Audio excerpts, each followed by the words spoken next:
নমস্কার শ্রোতা বন্ধুরা, স্পিরিচুয়াল অ্যান্ড মোটিভেশনাল অ্যাডভাইস চ্যানেলে আপনাদের স্বাগত জানাই।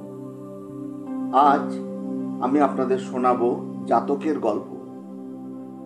গল্পটি শোনানোর আগে জাতক নিয়ে কিছু কথা বলে নিই। অনেকেই হয়তো জানেন না জাতকের গল্প আসলে কি।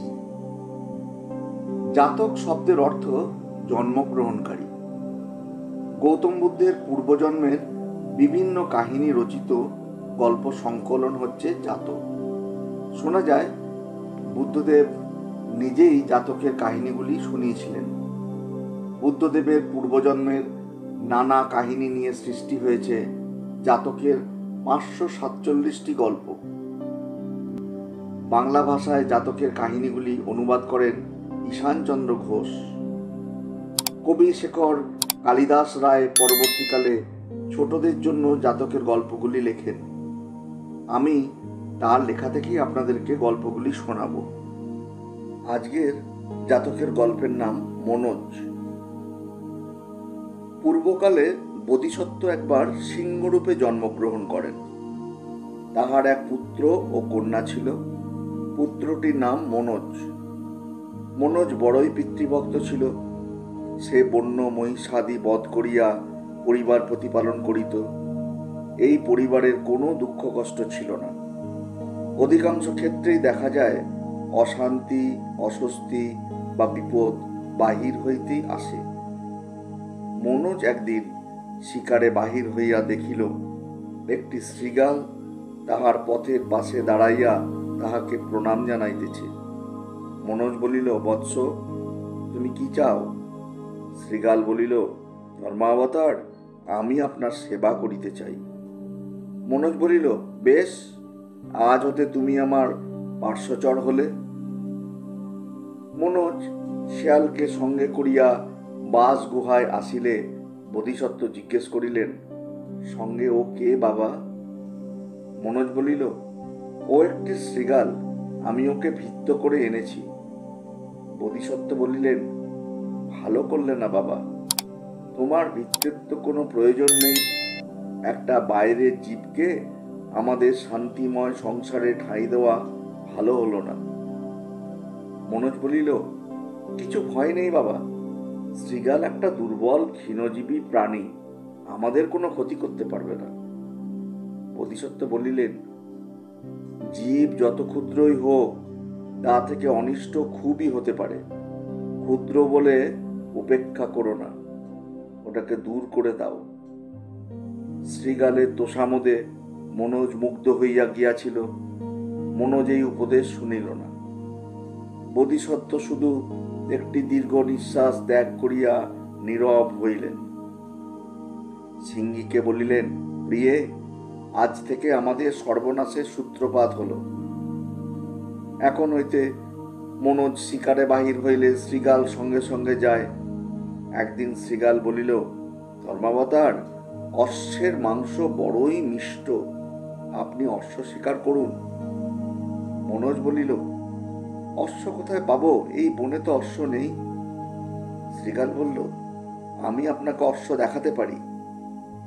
এই বলিয়া শৃগাল মনোজকে নদীর ধারে লইয়া গেল। সেখানে রাজার অশ্ব চড়িত। মনোজ একটি অশ্বকে বধ করিয়া বাসগৃহায় লইয়া আসিল।